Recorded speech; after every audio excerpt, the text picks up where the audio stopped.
welcome to the City Biz Show. I am very honored and privileged today to be your guest host here. My name's Araya McGarry, and today I'm very excited to have a beautiful, dynamic, phenomenal couple coming to you today that is about to enter into the reality television show. Why, you ask? We'll answer that question in just a second. Let me introduce them to you. We've got Jayson and Liz Waller here. Jayson is a TEDx speaker. He is a serial entrepreneur, a best-selling author of Own Your Power. He is an elite business coach, and his beautiful wife, Liz, is an up-and-coming author and a passionate philanthropist. Liz, you already have my heart being a philanthropist. Welcome to City Biz Show. Thank you for having us. I'm so glad you all are here. I watched a little snippet of your trailer. I know a little bit about your backstory. So let's dive right into this very first question.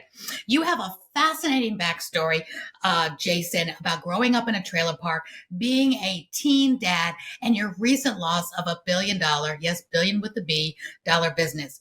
Can you share with us your initial motivation to opening up your family, to doing a reality show? This could go either way. So talk to us a little bit about your past and why you're delving into this industry.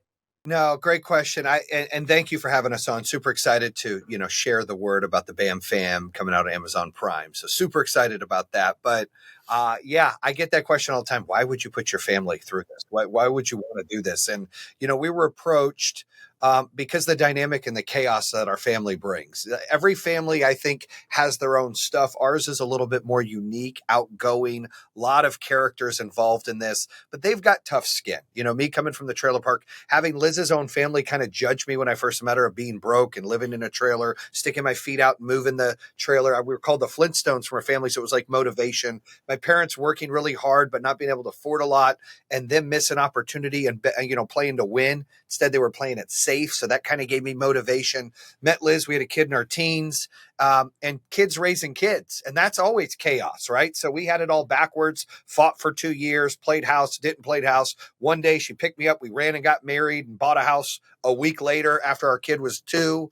So we've had a weird dynamic, but I think my kids can handle it. My oldest is 24. She's got 2 kids. My second oldest is 19. She's at Bama. My youngest daughter's 16 and trying to graduate as a junior in her school so she can hurry up, move, and go to college. And then my son is 13. I think they can handle it. They all are on social media a lot.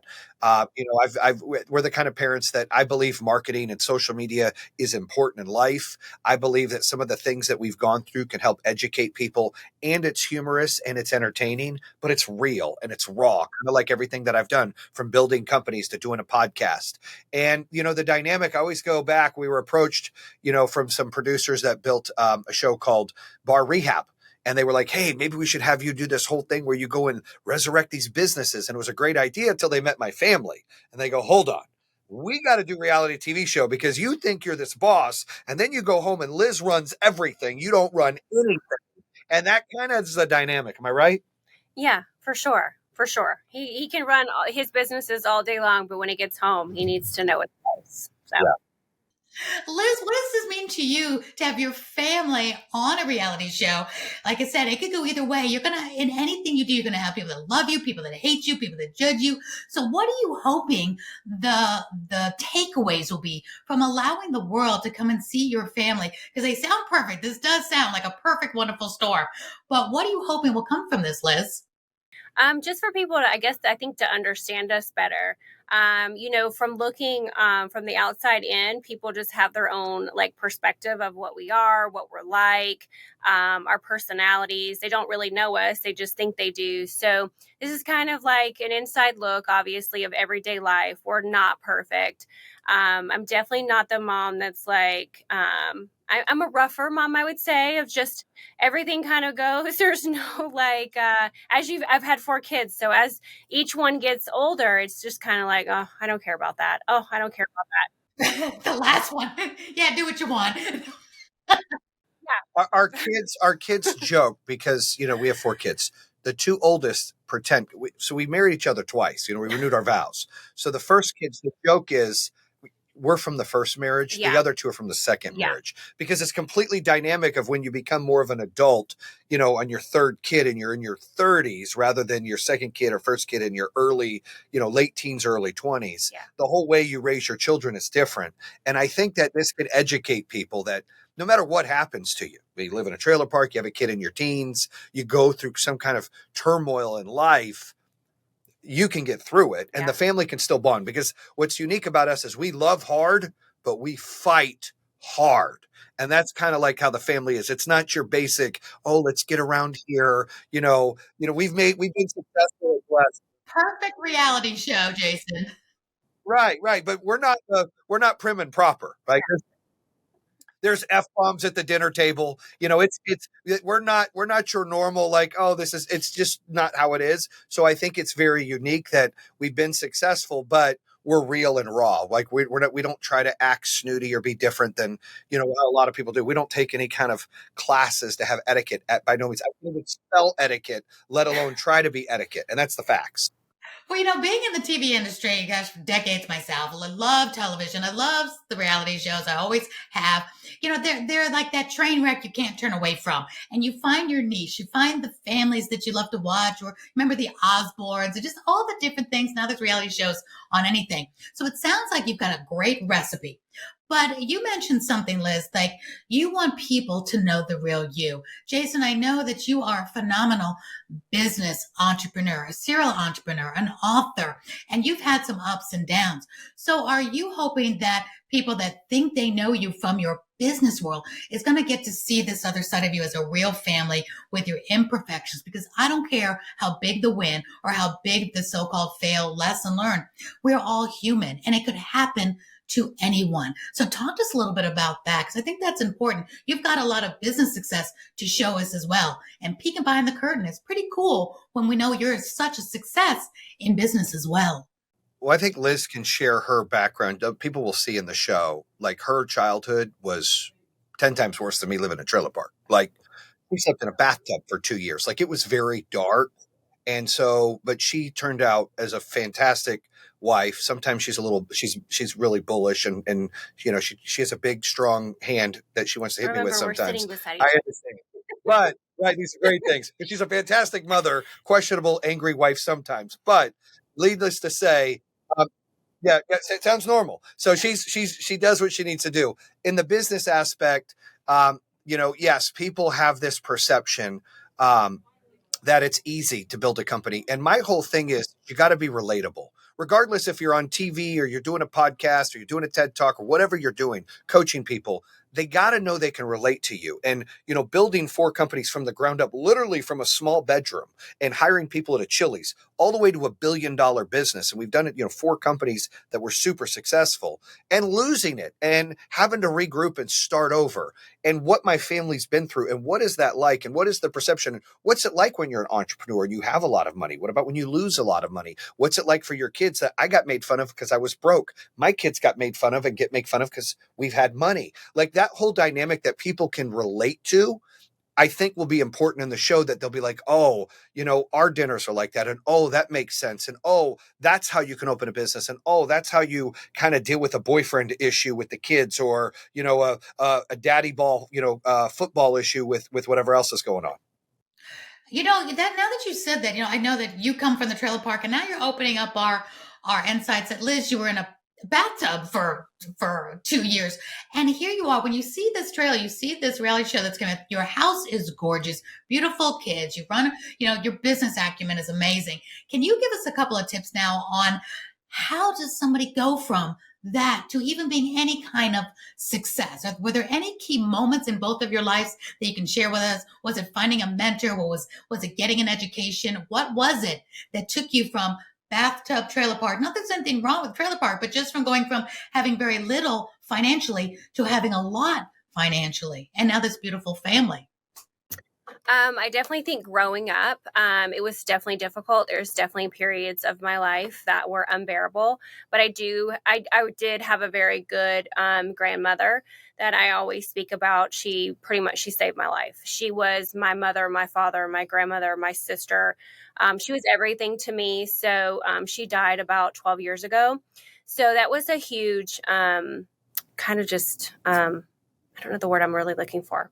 That was just a big wound for me, that I then had to navigate life by myself. I felt like there was no one. I mean, I have Jayson, and Jayson, I love him. He's been there for me through all the things, but there's some things that, you just feel like you need a motherly love feel for, or you're having a bad day with your kids and you need to talk to someone that's been a mother, that's stayed home, that's had to deal with the kids for 10 hours in a day, and you feel like, oh, I can't do this anymore. So I think having her really helped me in my life as growing as an adult, as a mom, as a wife. My parents were divorced, so I didn't really know what marriage life was, supposed to be modeled as. So I think as I've gotten older, I always kind of go back to my roots of her. I did live with her for a long time. She actually helped me raise our oldest daughter for a while. She would, babysit her while we were working. So I think if you have a great model in your life, of someone that can help guide you, I think that's the biggest part, in asking other people that have been through things. I think therapy is huge. That's helped me a lot. But yeah, I think my grandmother she was my person. So yeah. I love that. And you know what, Liz, you're bringing to light that it does take a village. It takes a village to raise people. We all need people. And you're talking about your grandmother. I'm sorry for your loss, but but what? But I don't even know it was a long time ago. She is staying with you forever. But you know what? The lessons that she made examples for you. She lived the life. She showed you by example. You can tell she imprinted in you so many great things that never left you. And your success you're attributing to her. So even though she's gone here from this earth, she still lives inside you. And those lessons learned have served you well. And I want everybody else to hear that too, because we're all mentors to someone, whether it's our children, other people around us. So those are what I call legacies that are being lived every single day. Jayson, what say you about how you pulled yourself up and became the success, in business as well? Because you're an elite business coach. So talk to us about what that is and how you went from not having anything to being such a great success. Yeah, I watched my old man, and he's a great. I mean, like he is a great hardworking blue collar person, and there's nothing wrong with that in life. There's really not. That's majority of everybody. They want to go out, they want to make their money, they want to get their 401k, they want to get their benefits, and they want to do their thing. And I watched him have an opportunity with a friend when I was 14. A friend of his opened up video stores when video stores were cool, like the Blockbusters and all of that. And he was like, "Hey, yeah, yeah, right." And he's like, "Hey, Bill, I don't transfer." AT&T was transferring where he made, wire and it was a Corning plant making cable. And they were closing the plant down in Phoenix, and he had to move to Arkansas or North Carolina. And he had a choice to make. And his friend, late Mike Roberts, said, "Hey, look, I'll open up a sub shop for you and a bakery for Sherry," which was my mom. My mom worked at Fry's decorating cakes at a grocery store. And so I heard their conversation, and I heard my dad like, "Well, yeah, maybe we can do that." And him and my mom talked, and he decided not to. He's like, "Look, I got 2 kids with asthma." He met my brother and sister. "I've got 10 more years to try to get retirement, et cetera, et cetera." 401k just started becoming a thing. And, he played to not lose. He played it safe. And he moved. And then we struggled. We lived in a trailer park. I didn't know what a trailer park was. And there's nothing wrong with living in a trailer park. But when you're a kid living in a trailer park and you go to school with other kids that don't live in a trailer park, people say things they're not supposed to say. And when you don't have money, and it just starts becoming this like, this ain't my fault we don't have any money. And then you get to the point where you're delivering papers at night with your father, and he's working second shift, and your mom's working, and you're going to school. All of those things made me tell myself that when that unicorn comes by, I'm jumping on it, and I'm going to play to win. I'm not going to play to not lose. I'm going to play to win. I'm going to take chances. I'm going to bet on myself. And so when opportunity came, I did that. And I got into sales. I was really good. I had a gift of gab. I'm very passionate in anything I do. That's my strength. It's one of my superpowers is I'm very passionate. I'm able to bring a room together to be passionate and be inspired and be motivated. So I used that to build a company, when I was in my early 20s and, because I wasn't getting promoted the way I wanted to and in businesses because of whether it be my age, my education, my race, my gender, all of those things you deal with in corporate America. I was handcuffed of my growth. And so I said, I'm going to open my own company. And I did. And it sucked and was hard at first. And I was intimidating. I had people at college education working for me, and I was intimidated to be their boss. I had to overcome that. I had to get through it. I had to figure it out. I had to get tough. And I did. And so along the way, building these companies and getting better, starting to get into the coaching side was something I felt like I could give back, that there's entrepreneurs out there like me that don't know how to grow, that struggle. Now, had I had a coach, and I've had a coach for about 4 or 5 years, but had I had a coach 10 years ago, I'd have built $2 billion companies by now. I truly believe that, but I didn't. And so it's like, hey, I want to be able to help those out there in their journey, whether it's the beginning phase of the building their business or they're 5 million or 50 million or 500 million. I feel like I've got some, potential experience and wisdom to help them along the way. And it's been fulfilling. It's like having your kid throw a touchdown pass or, your wife, making a piece of art that's special or flipping a house. She likes to do all kinds of house stuff. That's a whole nother problem. But either way, you get excited and joyful for that. And that's kind of fulfilling with the coaching thing. So I love it. And it gets you opportunity to get into other businesses without having to grind every day. So I can be a partner or have a portion of somebody's company and help them grow. And I don't have to do the day to day. I'm just kind of overseeing and helping them and guiding them through. And so I do love that aspect. And what I love most is I think on stage speaking. Like Eric Thomas, who's one of the best speakers in the world, is a good friend of mine. Ed Milet is a friend of mine. Those are guys I look up to speaking. I've had the opportunity to go on stage and speak. And it's like, the information you can give and share and the way that you can make people feel better and inspired, there's no feeling like it. And so I love that part of it. And hopefully we can put a lot of that out in the show. Absolutely. And I love that you've done a TEDx because I enjoyed the TEDx stage myself. It's such a great platform of sharing ideas. What was your TEDx about? How did that kind of intertwine with, was it about success? Because I know it's about sharing cool ideas, new innovations, new ways of thinking about something in a different way. What was your TEDx about? It was about having a buffalo mindset, right? The difference between a cow and a buffalo. Do you know the difference?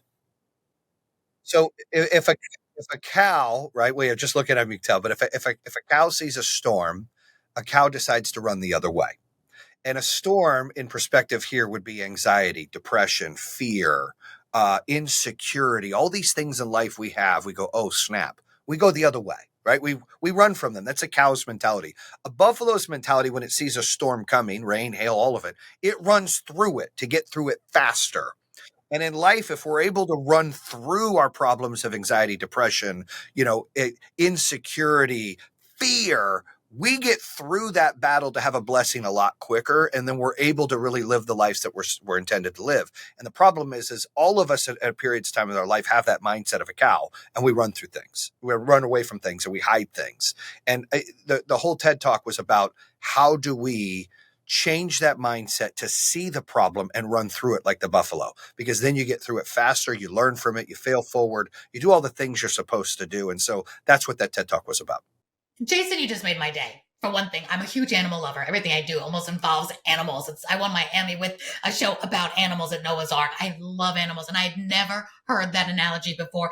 That will never leave my mind now. That is so incredible. I love that because you're right. You get stronger by running through it. What a great analogy. I'm going to go watch your TEDx, of course. Are you going to incorporate some of this great wisdom, both of you being wise, coming through stuff and making, because both of you are what I like to call thrivers. You're not just surviving day to day, paycheck to paycheck. You are thriving. You found a way, made a way, over, under, around, or through. You are both great examples of what can be done if you want to, and you just don't take no for an option. Will this come out on this reality show? And what was it like having a reality show in your own home? Do you want me to go? Yeah, you go ahead. Yeah, for sure. I have a very different background, like Jayson said. I did live with my grandmother. I had an abortion at 15. At 17, I had my oldest daughter. My mom didn't want me to live at home. I was in different programs for being kind of a delinquent. I was bad. My dad went to jail for 13 years. So I've had FBI raids. There's a whole bunch of different stuff, and you will hear about all of that on the show. There are very vulnerable moments that I do have. I do cry. I break down. I think talking about it helps heal the heart in many different ways. I love to give back. I love to help people. I think that helps heal my trauma that I had because I needed to be taken care of and was not in times that I needed it. So I am a big caregiver. I love to do things for other people. So I think that's my biggest goal too, is just to let everybody know kind of my story. It's a long story and it's very in depth, has a lot of different dynamics to it. But you will, definitely learn about all of that on the show. You're going to be such a great role model, Liz. Especially for young girls to see. The most important thing is to see other women coming out the other end, because there's so many young girls going to relate to you, and even young women and older women saying, "Wow, you really did turn around your life. What's my excuse?" And you do it in such an entertaining way. We don't feel like we're going to school to learn something. We're learning by watching you and being a fly on the wall. Good for you, because people that don't even seek out education to go read a book, they're going to watch reality. And if we can learn something good from it, it's even better. Jayson, what say you? I would say, I mean, for some reason, over time, I've had this gift, like I said, to inspire a room and, build a great culture around me. Or as Liz like to say, I'm like a cult leader, but that cult word is in culture. Okay? And it's a good cult. And I feel like I get yelled at from her and the kids, Dad, I'm not a podcast. I'm not an employee, because it's hard for me to turn that off, right? How I am all day at work, it leaks over how I am at home. And I've been trying to find balance. That's part of the journey of losing this $1 billion company and finding more balance of, my 16-year-old really put me in my place the other day, where she's like, Dad, like, you are a solution-based person. Mom's a comfort-based person. Every time I come to you, you just find an answer and want to fix it. Wipe it off. You're okay. Shake it off. Go. You're good to go. Where mom is like hugs and listening and venting and can deal with the drama, where you're just like, let's fix it, move on. And so I'm trying to learn, and that's part of the journey, how to be more comfort based. So I'm asking my wife and kids, because I struggle at this. I'm human. I'm not perfect. I'd like to think I'm perfect. I'm really not. I ask them, do you want comfort or do you want solution? Before I answer, because if I do it the wrong way, like, it's bad. Like, I'm the bad guy. I'm the MFer. I'm the bad person. So it's like, it's easier for me to say, let me ask what you're looking for first. And that might sound so basic. And I know that she said they get aggravated. I ask, I gotta know, because when I go straight to solution is how my brain works, being this entrepreneur and business owner. And it's hard to turn off, because who you are is who you are. Everyone's like, oh, you got to balance. You got to be different. That's not true.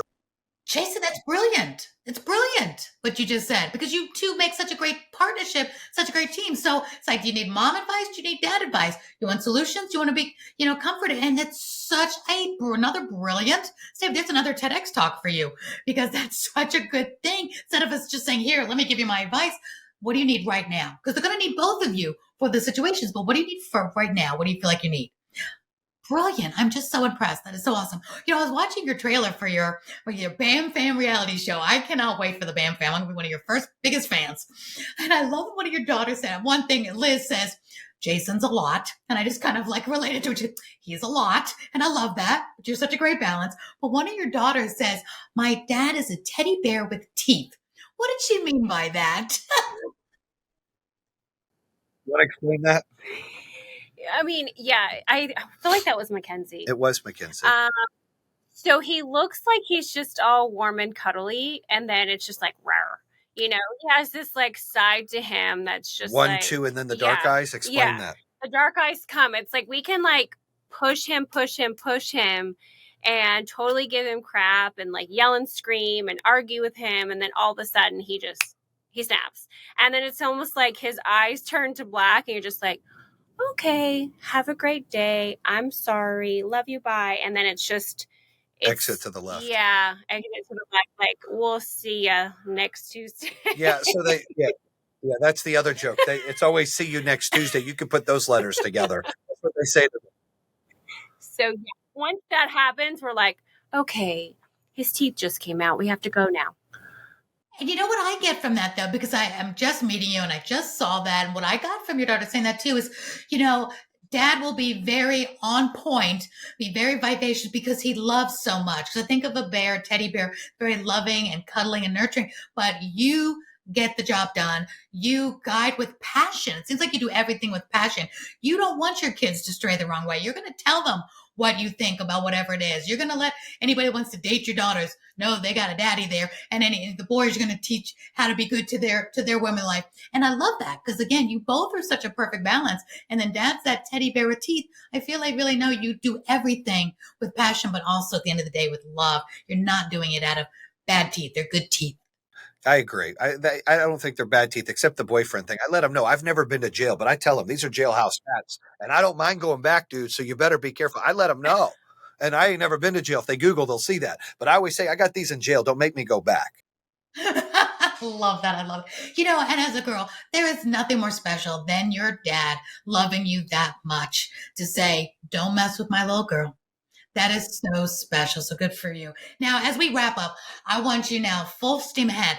Tell us about the Bam Fam reality show, how people and when people can watch it, and what you're hoping, really, in nuts and bolts, that they come out getting out of the Bam Fam. So lay it on us now. Bam Fam reality show coming to Amazon Prime. Talk to us about how we can find it. Yeah, comes out on Amazon Prime in December.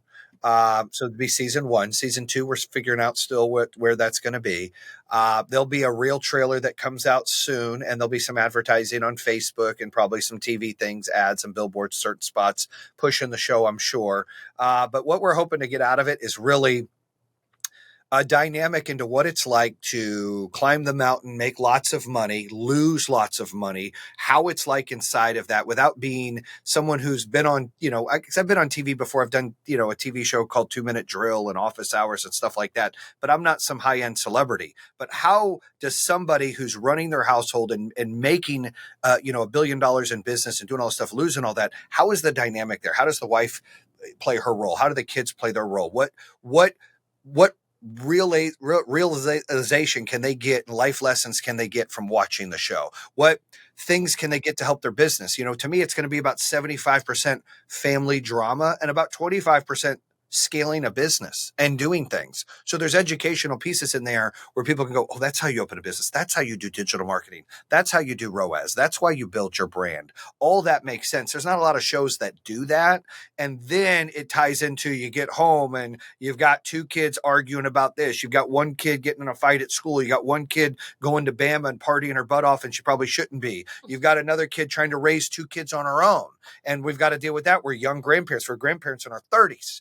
So all of these things that are just people that can relate to it, we're no different. So we've been successful because we've had that Buffalo mindset, right? We've battled through our battles and we've got to the blessings we need to. We didn't take no for an answer. We stayed on the grind. And what is it like in there? And I think getting those life lessons, those opportunities, the bond that our family has that's strong. I always tell people, it's not how many hours you spend with your family. It's the moments and memories. You make them count. Do game night. Like, maybe I only see my kids 2 hours this week. Well, we're going to do dinner and game night together because they'll remember that. They won't remember me being home every day at 5, propping my feet on the couch watching TV. So I made those moments and memories. Make a trip memorable. Like, I don't like pissing money away on stupid things, although we do it, but I'd rather spend a lot of money on a vacation. Why? That's a moment and memory that they'll have forever, setting traditions that they can roll to their kids. Little things like that I think the world is missing, that we still have great values and great things that we have in our family, but we're chaotic.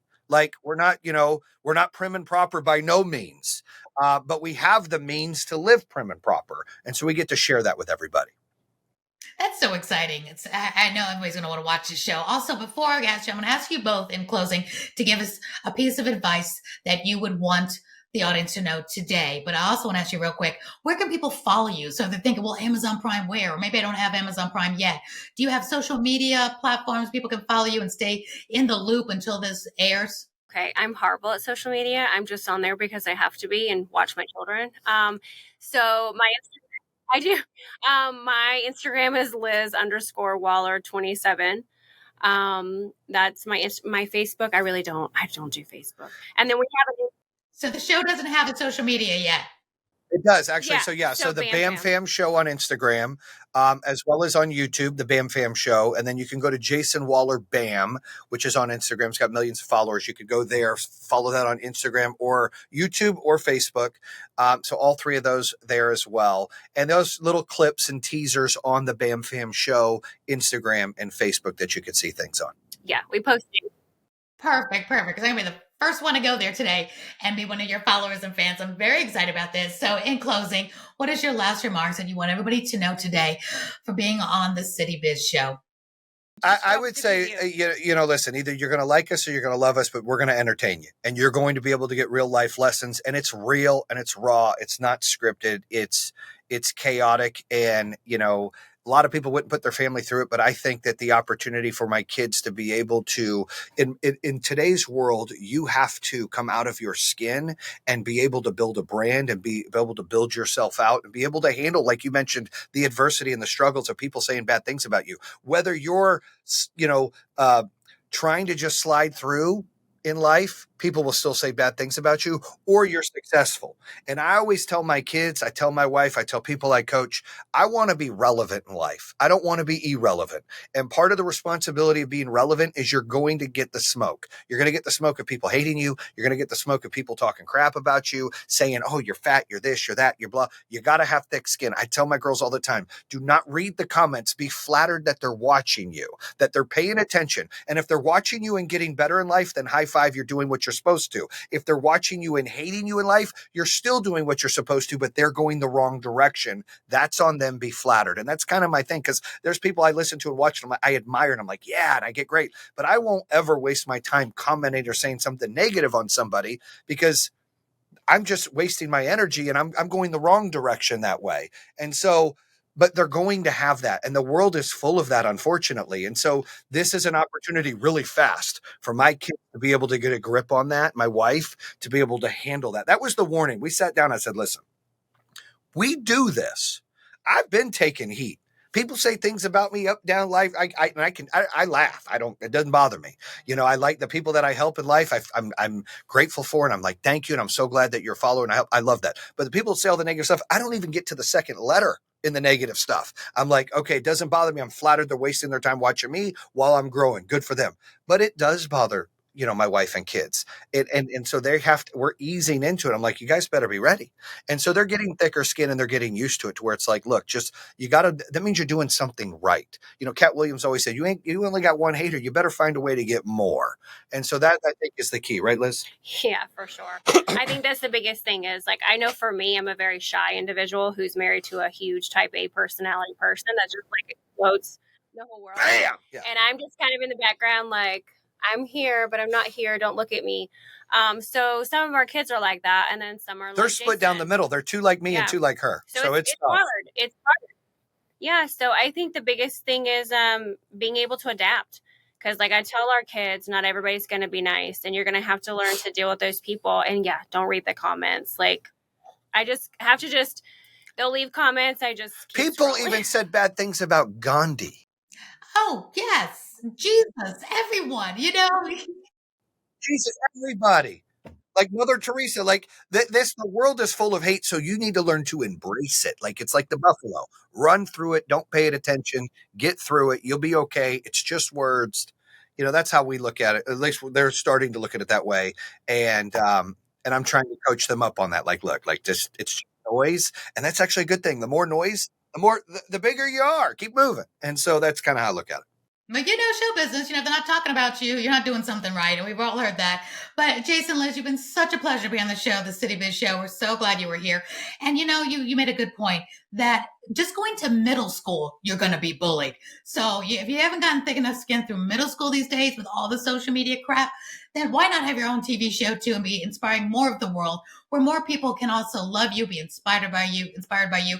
Anyone making an impact, living a legacy is going to have haters. But like I said, you don't even get out of school without having haters. But go do what you're going to do.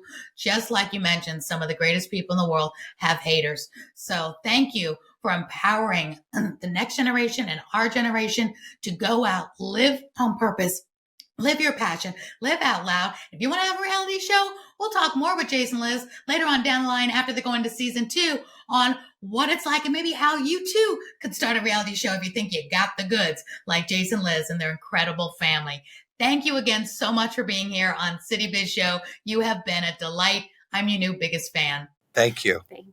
Thank you. And until next time, this is Raya McGarry signing off on the City Biz Show. See you next time. Bye for now.